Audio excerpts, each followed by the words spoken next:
अंजना ओम कश्यप ने खान सर पर और बाकी टीचरों पर 7 से 8 टीचर जो हैं उन पर मानहानि का केस किया और साथ ही 2 करोड़ रुपए की मांग रखी है। लेकिन मेरा प्रश्न आपसे है कि अगर शिक्षक नहीं उत्तर भी नहीं दे सकता क्या? पहले शुरुआत किसने की थी? 2 कौड़ी का किसने कहा था? जो औरत या जो व्यक्ति उनसे पढ़ता ही नहीं उसे कैसे पता वो कैसा पढ़ाते हैं? खासकर उन्हें जो कि झूठी न्यूज़ देने में नंबर 1 पे चलते हैं। उनसे न्यूज़ कितनी सच्चाई होती है उनकी न्यूज़ में। मैं नहीं कहता वो किसी की विशेष पार्टी की मीडिया है, लेकिन मैं इतना तो ज़रूर कह सकता हूँ कि तुम टीम सिर्फ़ टीआरपी के लिए काम करते हो। चौथा स्तंभ छोड़ो, तुम्हें अगर 10 स्तंभ होते तो उस 10 में भी ना रखा जाता।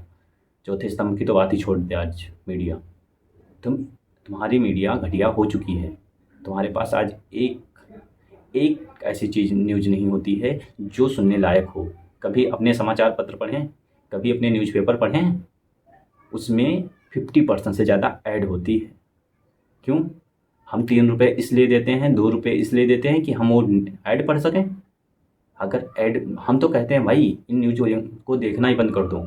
और चूँकि खान सर के फॉलोवर हों चाहे रोशन सर के, उन दोनों का मतभेद हो सकता है, मनभेद नहीं है। दोनों का मोटिव एक ही था, स्टूडेंट्स को पढ़ाना। हो सकता है वो जो बात हुई ये कि इनके स्टूडेंट कम पास हुए, उनके स्टूडेंट कम पास हुए, दोनों के दोनों शिक्षकों में इस बात को लेकर बहस हुई या नहीं हुई, पहली बात तो बहस हम सामने तो नहीं आई है। तो ये ऐसा कुछ भी नहीं है कि हाँ, 2 जगह पे बच्चे नहीं पढ़ सकते और मैक्सिमम बच्चे पढ़ते हैं। 2 ऑनलाइन क्लासेस लेते हैं तो 2 के दोनों जगह पढ़ सकते हैं, इधर भी उधर भी।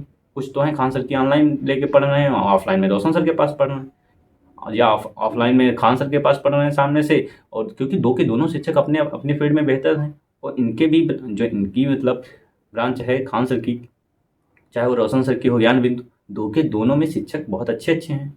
और हो सकता है कई विषयों पर ज्ञान बिंदु के शिक्षक बहुत अच्छे हों, कई विषयों पर खान सर के मतलब जो खान सर का इंस्टीट्यूट है उसके अच्छे हों।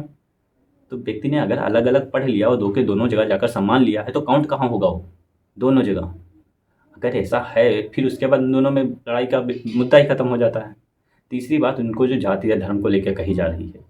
धर्म उनका पहली बात कोई है नहीं, वो बंदा देश के लिए खड़ा है, पाकिस्तान को गाली देने वाला, इस ऐसी घटिया मीडिया को घटिया मीडिया कहने वाला, सरकार पे खुला तंज कसने वाला और सरकार की खुलकर तारीफ करने वाला, दोनों काम करता है। प्रशासन की तारीफ भी करता है, बुराई भी करता है। वो जो सच है वो बोलता है, सच सुनने में कड़वा तो होता ही। और अगली बात, पहली बात तो जो वो हमारे गुरु हैं उनके उनके धर्म से हमें मतलब होना ही नहीं चाहिए। उन्होंने कभी कहा कि हिंदू गलत हैं, उन्होंने कभी कहा कि राम गलत थे, उन्होंने कभी कहा सीता गलत थी, उन्होंने कभी कहा गाय खानी चाहिए। इसमें से उन्होंने एक भी लफ्ज़ नहीं कहा, बल्कि उन्होंने हमेशा साथ दिया। उन्होंने हमेशा हिंदुओं की तारीफ़ की कि राम जैसा ऐसा होना चाहिए। फिर तुम धर्म के आधार पे कैसे विभाजित कर सकते हो? फिर तुम धर्म के आधार पे कैसे विभाजित कर सकते हो? ये हो गई। फिर जैसे डॉक्टर एपीजे अब्दुल कलाम थे, हिंदू हो मुस्लिम हो, देश का कोई भी इंसान हो आज उनका सम्मान करता है, वैसे ही खान सर हैं। स्टूडेंट किसी भी पैसे हो कहीं से भी हो वो पढ़ता है। उस दिन बच्चों ने कहा कि जो ज्ञान बिंदु है रोशन सर हैं वो कंटेंट ज़्यादा देते हैं जबकि खान सर कम देते हैं। खान सर पहली बात तो वो अब इतनी सब्जेक्ट्स पढ़ाते नहीं जितनी कभी पहले पढ़ाते थे, और वो बड़े स्तर पे पढ़ाते हैं। वो मैक्सिमम टाइम जो इंडिया के लिए पढ़ाते हैं, जो इंडिया के लिए सारे होते हैं, चाहे यूपी हो चाहे राजस्थान हो, उस पे पढ़ाते हैं। वो पूरी हिस्ट्री को लगभग कवर करते हैं।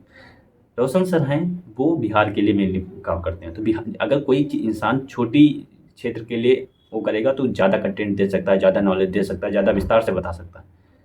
खान सर ऐसा नहीं कर सकते क्योंकि उनके पास बहुत बड़ा जो है एरिया है, उनको कम कम में ही संभालना होगा ताकि वो सब कुछ सब जो सारा नॉलेज है वो दे सके।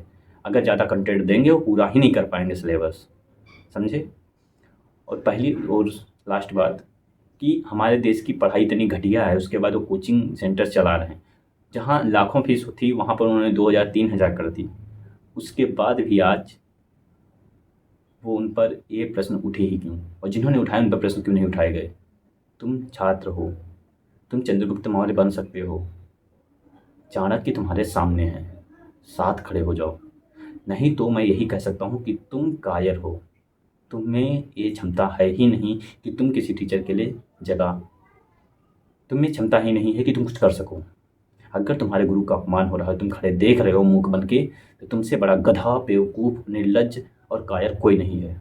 कुछ नहीं करना है, जाओ ऑनलाइन पोर्टल खोलो और अंजना ओम कश्यप के खिलाफ इतने एफआईआर कर दो। एफआईआर करने के मुद्दे मैं बता देता हूँ। पहली बात तो हम लोग भी मानहानि का केस कर सकते हैं, है ना? क्योंकि उन्होंने हम लोगों पे तंज कसते हुए कहा कि जो पढ़ाई है वो घटिया है।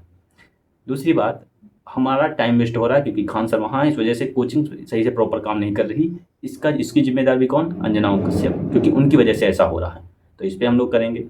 फिर वो फेक न्यूज़ देती हैं जिसकी वजह से हमारा करंट अफेयर बिगड़ता है, और उसकी वजह से अगर सरकारी पेपर में कभी भी हमसे गलती हुई तो उसका जिम्मेदार कौन? तो अंजना ओम कश्यप। इन सब चीज़ों को मुद्दा बना के एफआईआर करो, और इतनी एफआईआर करो कि अगर उसमें से आधी कैंसिल भी हो जाए ना, तब भी 1.5-2 करोड़ तो रहनी चाहिए। नहीं इतनी 50 लाख काफ़ी हैं, और हर एफआईआर में कम से कम 50 लाख, 50 लाख जो दंड शुल्क है वो मांगो, मानहानि का मांगो। उन्होंने 2 करोड़ मांगे ना, 50 लाख पर स्टूडेंट। कोई दिक्कत नहीं है, मिल जाएगा अगर पैसा